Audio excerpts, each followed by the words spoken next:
Hi hello नमस्कार, स्वागत है आपका एक बार फिर आपके अपने चैनल मेडिकट्टा प्लस में। आज हम यूरिन एनालिसिस के बारे में स्टडी करेंगे, साथ ही समझेंगे कि कौन कौन से क्वेश्चंस इस टॉपिक से आपके बनते हैं। कल की क्लास में हमने यूरिन का फिजिकल एग्जामिनेशन पढ़ा था। आज अपन पढ़ेंगे chemical examination of the urine.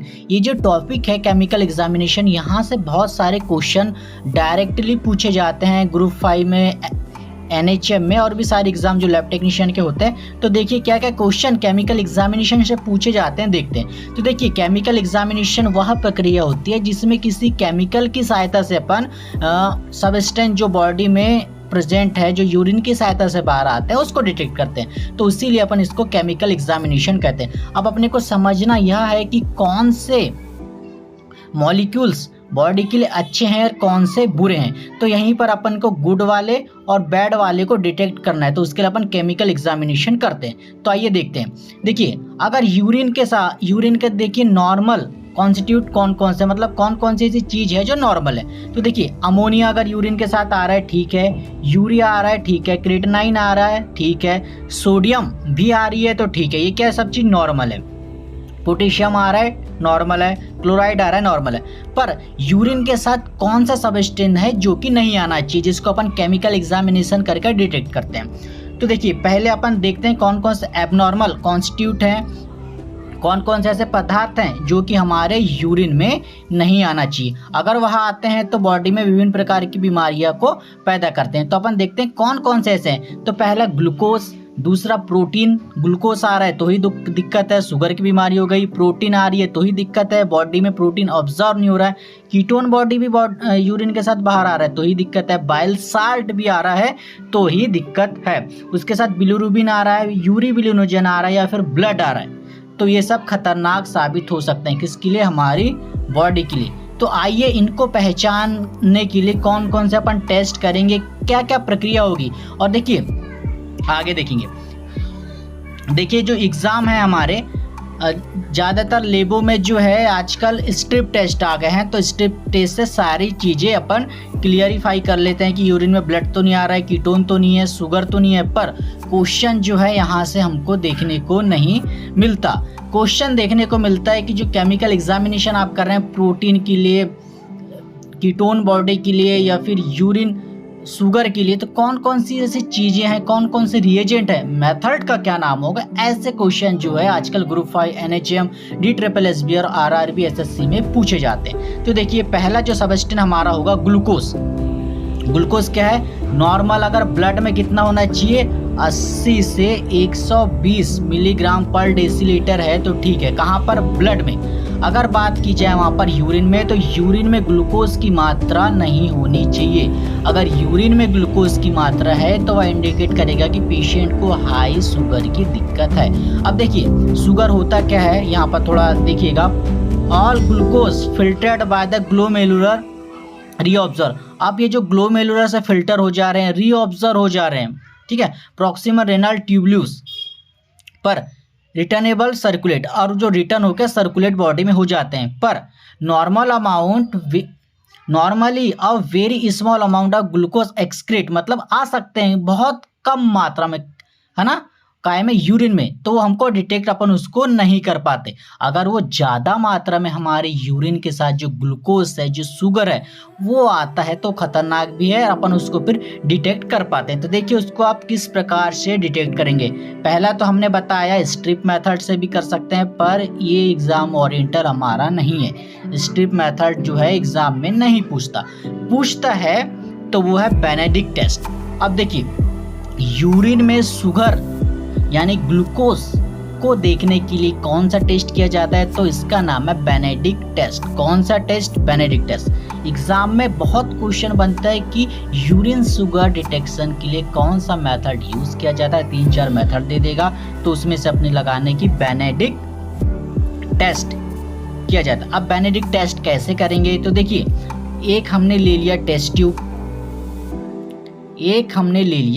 Tube, अब इसमें हमने डाल दिया 2 ml क्या? Benedict reagent. ये जो बेनेडिक्ट रिएजेंट है इसको हमने इसमें कितना डाल दिया? 2 ml बेनेडिक्ट रिएजेंट डाल दिया, ठीक है, यहाँ पर देखिए प्रोसीजर इसका लिखा है। ये जो कि मोस्ट इम्पॉर्टेंट टेस्ट होता है बेनेडिक्ट टेस्ट, जिससे अपन यूरिन में जो ग्लूकोज की मात्रा है उसका पता लगाते हैं, और ये एग्जाम ओरिएंटेड भी बहुत इंपॉर्टेंट है। ठीक है, तो करेंगे क्या, तो एक सिंपल सी टेस्ट ट्यूब लेनी है कांच की, उसमें अपने को बेनेडिक्ट रिएजेंट डाल देना है। कितना, 5 ml, जो दिया है ना, सीधे सीधे कुछ नहीं करना है, 5 ml बेनेडिक्ट रिएजेंट डालना है। उसके बाद सीधे सीधे इसमें 2 ml यूरिन डाल देना है।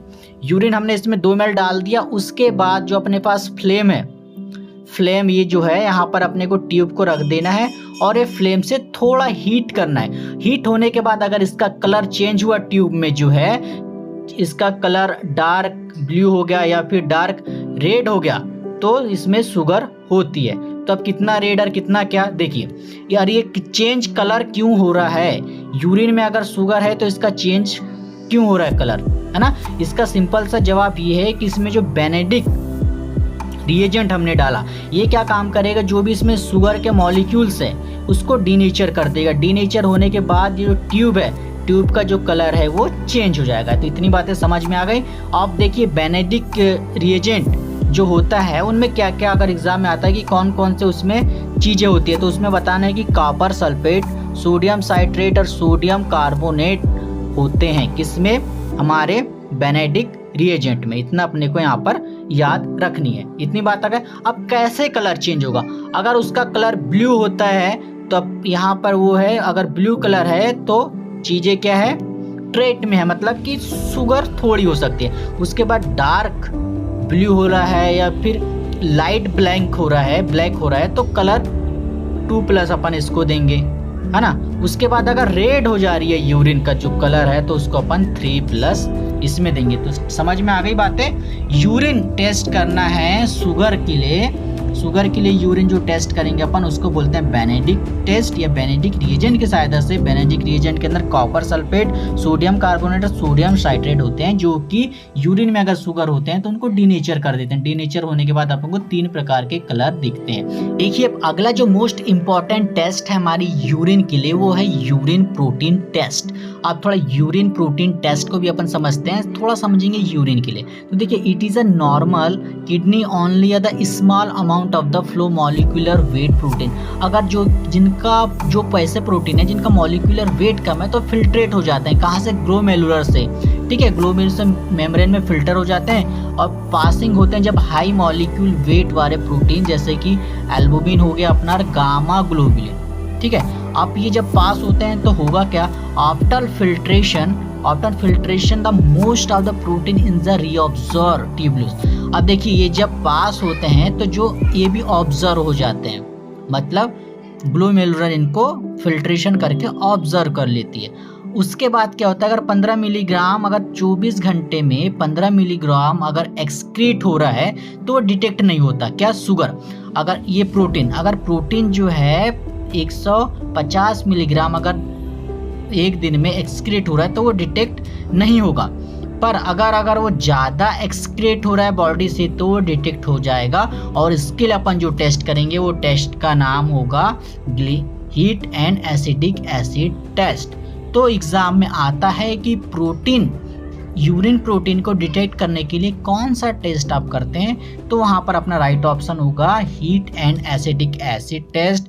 उसके बाद सल्फोसोलिक टेस्ट, हेलर टेस्ट या फिर स्ट्रिप जो आप करते हैं। तो थोड़ा एक यहाँ पर दिया गया heat and acetic acid test को अपन पढ़ लेते हैं। एग्जाम ओरिएंटेड इंपॉर्टेंट है, ये मेथड का बस नाम पूछ लेता है आपसे, ठीक है, और पूछता है कि आखिर यूरिन में है तो क्या इंडिकेट कर रहा है। तो देखिए heat and acetic acid test, तो आपको देखिए यहाँ पर हीट मतलब कि हाँ किसी चीज को अपन कर रहे हैं गर्म, एसिटिक एसिड डाल के, ठीक है। तो यहाँ पर क्या 5 से 10 ml अपने को एक टेस्ट ट्यूब में हमने क्या ले लिया, यूरिन ले लिया, ठीक है। उसको अपन अपर पार्ट जो है उसका, यहाँ पर अपन अपर पार्ट में इसको क्या कर दे हैं, फ्लेम में उसको रखे, ठीक है। उसके बाद उसमें हमने क्या डाल दिया, 10% 3 ड्रॉप एसिटिक एसिड।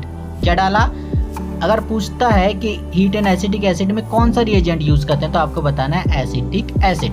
तो 5 ml यूरिन लिया, हल्का सा फ्लेम किया मतलब गरम किया टॉप में, उसके बाद 10% एसिटिक एसिड डाला, कितनी बूंद, 3 बूंद। उसके बाद इसको हमने री हीट किया। तब उसके बाद अगर इसमें टर्बिडिटी हमको दिखते ही, टर्बिडिटी अगर कतई हमको इसमें नहीं दिखती तो हम मानते हैं कि टेस्ट नेगेटिव है, टेस्ट नहीं है। टेस्ट कर रहे हैं तो इसमें अपन शुगर, ये प्रोटीन नहीं है। अगर ट्यूब में अगर टर्बिडिटी यहाँ पर शो दिखती है, देखिए आप यहाँ पर अगर धुंधलापन ऊपर टॉप में दिखता है तो इसमें क्या है, पॉजिटिव है। क्या, हमारे यूरिन के साथ प्रोटीन जा रहा है तो वो यूरिन प्रोटीन पॉजिटिव पाया जाता है। ठीक है, अपने को यहाँ पर इतना इम्पोर्टेंट बातें जो है रखनी है। ये तो heat and acetic acid test अपने को याद रखना है कि ये प्रोटीन के लिए किया जाता है यूरिन में। दूसरी बात, एसिटिक एसिड रिएजेंट का उसमें उपयोग किया जाता है। कैसे होता है, तो हीट बेस पे होता है। 5 ml हमने क्या ले लिया, यूरिन ले लिया, उसके बाद इसको हीट किया, ग्लेशियर एसिटिक डाला 2 से 10 ड्रॉप, उसके बाद हीट किया। अगर यहाँ पर धुंधलापन दिख रहा है, प्रेसिपिटेशन ऊपर यहाँ टॉप में दिख रहा है तो प्रोटीन पॉजिटिव है, अगर नहीं दिख रहा है तो प्रोटीन नेगेटिव। इतनी बातें हैं। ओके, उसके बाद सल्फोसैलिक एसिड आपको याद रखना है ना, इंपॉर्टेंट उतना नहीं है पर अपने को याद रखना है। अगर चारों दे दिया कि आप बताएं कि कौन सा टेस्ट यूरिन प्रोटीन के लिए किया जाता है। ऊपर दे दिया heat and acetic acid test, दूसरा दे दिया सल्फोसैलिक या हेलर टेस्ट या फिर रीजन स्ट्रिप। तो आपको तीनों आंसर याद हो तभी आप इसमें ऑल लगा सकते हैं। ठीक है, तो ये बात हो गई हमारी किसकी, यूरिन। अब हम आगे देखेंगे इसमें कीटोन बॉडी इन यूरिन। देखिए, अगर नॉर्मल जो कीटोन बॉडी है प्लाज्मा में इसका जो लेवल होता है 1 मिलीग्राम पर डेसीलीटर, तो ये नॉर्मल माना जाता है। उसी प्रकार में अगर यूरिन में है तो 3 मिलीग्राम पर डेसीलीटर अगर कीटोन बॉडी यूरिन के साथ आ रही है तो नॉर्मल है। ये क्वेश्चन आते हैं यहाँ से, इसीलिए आप नोट कर लीजिएगा। प्लाज्मा में कीटोन बॉडी का जो लेवल होगा वो कितना होगा, 1 मिलीग्राम। उसके बाद यूरिन में इसका मिलीग्राम चेंज हो जाएगा, कितना हो जाएगा, 3 मिलीग्राम। अब सवाल ये कि आखिर कीटोन बॉडी होती क्या है। कीटोन बॉडी की हमने बात पढ़ लिया कि ये प्लाज्मा में इतनी होगी, यूरिन में इतनी होगी, पर ये कीटोन बॉडी है क्या। तो देखिए समझिए, कीटोन बॉडी आपको मालूम है कि कोई व्यक्ति जो है, जैसे कि बच्चा है, कई दिन से इनने खाना नहीं खाया, ये उपास है, ये बच्चा फास्ट है। तो जब ये बच्चा फास्ट है, उपास है, तो मरेगा तो नहीं 2-4 दिन, ये जीवित रहेगा। क्यों, क्योंकि इनके अंदर जो इसने फेट है मतलब चर्बी है, चर्बी रिसाइकल होगी, चर्बी जो है, वसा जो है रिसाइकल होगी और बॉडी को ऊर्जा देगी, है ना। जब भी कोई व्यक्ति उपास की कंडीशन में है, ज़्यादा उसको भूख लगती है पर वो खाना नहीं खा पाता, तो वो व्यक्ति मरता तो नहीं मरता वो, क्योंकि उसके अंदर जो फैट की लेयर है, जो चर्बी है, वो उसको क्या है, ऊर्जा देती है। अब जब ये उसको ऊर्जा दी, किसको, व्यक्ति को, तो ये इसका भी तो एंड प्रोडक्ट आएगा ना। मतलब कि अपन कुछ चीज़ खाते हैं तो उससे भी कुछ एंड प्रोडक्ट निकलता है ना। उसी प्रकार से जब किसी व्यक्ति अगर उपास है कई दिनों तक और उसकी बॉडी में जो फैट है वो जलकर उसको ऊर्जा दे रहे हैं, तो वही जो फैट है वो जल गया। अब उसके जलने से जो भी फ्यूल निकल रहा है, फ्यूल का मतलब कि उससे जो भी एंड प्रोडक्ट निकल रहा है, जो भी बेकार चीज़ें निकल रही है, किसके जलने से, प्रोटीन के जलने से, जो ये फैट के जलने से दो एंड प्रोडक्ट निकल रहा है, उसी को अपन बोलते हैं कीटोन बॉडी। समझ में आई, नहीं समझ में आई, एक बार फिर से समझो। अगर कोई व्यक्ति ज़्यादा दिन तक उपास रहता है तो खाना नहीं खाता, तो शरीर में उसकी जो चर्बी इकट्ठी होती है, चर्बी उसको एनर्जी देती है। अब चर्बी जब उसको एनर्जी दे रही है तो चर्बी एनर्जी देने के बाद ये डिस्ट्रॉय हो जाती है। जो डिस्ट्रॉय होने के बाद जो सबस्टेंस निकलता है उसको अपन बोलते हैं कीटोन बॉडी। समझ में आ गई, यही है कीटोन बॉडी। ठीक है, अब कीटोन बॉडी देखिए डायबिटीज़ की कंडीशन में भी होगा, या फिर ज़्यादातर कोई स्ट्रेविंग है, मतलब कि भूखा आदमी है, या फिर फास्टिंग रख रहे हैं, फिर फीवर में भी खाना नहीं खा सकते, या फिर लो कार्बोहाइड्रेट डाइट है, मतलब कार्बोहाइड्रेट नहीं है उनके खाने में, है ना। ठीक है, और फिर बहुत देर से उसको वोमिटिंग हो रही है, प्रेगनेंसी की कंडीशन में कीटोन बॉडी नॉर्मलता देखी जाती है। तो कीटोन बॉडी समझ में आ गया। 1 मिलीग्राम पर डेसीलीटर अगर प्लाज्मा में है तो ठीक है, 3 मिलीग्राम अगर किस में है, यूरिन में है तो ठीक है, अगर इससे ज़्यादा होता है तो गड़बड़ी वाली बात है। कीटोन बॉडी आपको जहाँ तक समझ में आ गई होगी। आप आगे देखेंगे कि कीटोन बॉडी तो समझ में आ गई, पर कीटोन बॉडी के लिए जो टेस्ट है वो ज़्यादा इंपॉर्टेंट है। एग्जाम में कई बार पूछ चुका है कि जो रोथरार्ड टेस्ट जो होता है ये किसके परीक्षण के लिए किया जाता है, तो अपने को यहाँ पर 100% याद रखना है कि जो रोथरार्ड टेस्ट है ये कीटोन बॉडी के लिए किया जाता है। उसके बाद एसीटेट टेबल मेथड जो है वो भी किया जाता है, हाल्स टेस्ट भी किया जाता है, जिगाल टेस्ट भी किया जाता है। पर इसमें जो इम्पोर्टेंट है ये रोथरार्ड्स आपको याद रखना है। ये बहुत 3-4 बार एग्जाम में पूछा जा चुका है कि कीटोन बॉडी के लिए कौन सा टेस्ट किया जाता है, तो रोथरार्ड टेस्ट इसके लिए किया जाता है। आगे देखेंगे अब बहुत ही इम्पोर्टेंट चीज, अगर आपकी जो यूरिन गए बाथरूम में, अब यूरिन के साथ अगर अचानक आपको ब्लड देखने को मिला, क्या देखने को मिला, ब्लड देखने को मिला, तो ये कैसी कंडीशन है, तो इस कंडीशन को बोलते हैं हीमेच्यूरिया। कई बार एग्जाम में पूछता है कि ब्लड के साथ अगर यूरिन आ रही है तो उसको कौन सी कंडीशन बोलते हैं, तो उसको कहते हैं हीमेच्यूरिया की कंडीशन में। अब ये होता क्यों है, अब देखिए यूरिन के साथ ब्लड क्यों आता है। अगर ब्लड को आप देखेंगे तो यहाँ पर यूरिन को आप देखेंगे तो इसमें आपको ब्लड देखने को मिलेगा, तो अपने को यहाँ देखना है कि ये कैसे आ रहा है। तो देखिए थोड़ा समझते हैं इसके बारे में।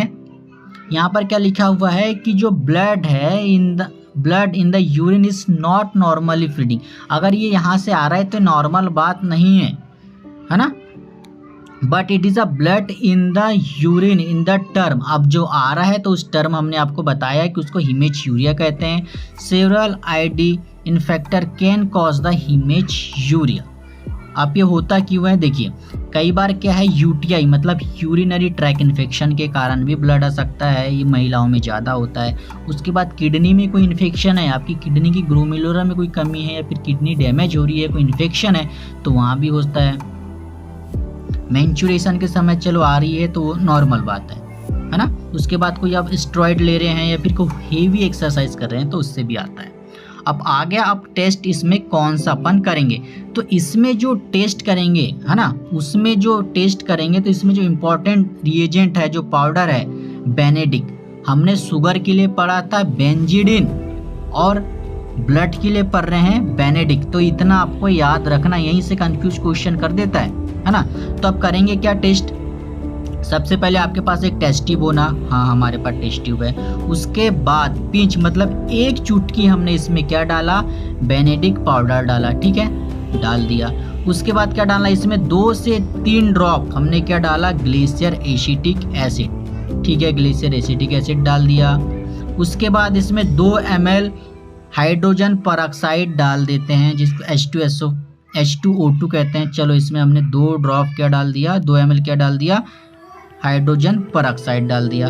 उसके बाद यहाँ जो सुपरनेटेड है यहाँ पर जो बन गया, उसको अपन दूसरे टेस्ट ट्यूब में यहाँ पर डाल देते हैं। जो भी मिक्सचर अपने को तैयार हुआ उसका जो सबस्टेंट है ना, जो सुपरफिशियल है, उसको हमने इसमें डाल दिया। उसके बाद हमने इसमें क्या डाला, इसमें हमने 0.5 ml डाल दिया यूरिन। अब 0.5 ml यूरिन डालने के बाद हमने इसको मिक्स किया। अब मिक्स करने के बाद ऑब्जर्व करेंगे कितना, 5 मिनट के बाद। अब देखिए यहाँ पर खेल कैसा होगा, कलर पर अगर ग्रीन कलर दिखा रहा है तो वो ट्रेट की कंडीशन में, मतलब कि हाँ हो रहा है, ठीक है। उसके बाद ग्रीन फील्ड ग्रीन मतलब हल्का, अगर ये थोड़ा ज़्यादा दिखा तो 1+ है ना। उसके बाद ब्लूलिश ग्रीन दिखा तो 2+ अपन इसको देंगे। उसके बाद ब्लू दिखा तो इसको 3+ देंगे, और ज़्यादा ही ब्लू दिखा तो इसको अपन 4+ देंगे। तो इसी प्रकार से यूरिन में जो है केमिकल डाल के अपन यूरिन में जो ब्लड है उसको आइडेंटिफाई कर लेते हैं। तो आज तक हमारा जो था यूरिन में केमिकल एग्जामिनेशन। अब कल की जो वीडियो आएगी अपन माइक्रोस्कोप की सहायता से देखेंगे कि क्रिस्टल कितने हैं, आरबीसी कितनी है, पसल्स कैसे दिख रहे हैं, सारी जानकारी। तो जो लोग चैनल में नए हैं उनको बता दें कि अब की बार लैब टेक्नीशियन पार्ट 2024 की जो सीरीज है अपन लाइव है, इसमें किसी भी प्रकार का पैसे खर्च करने की जरूरत नहीं है, फ्री और कास्ट सब्सक्रिप्शन है, सब्सक्राइब करने की जरूरत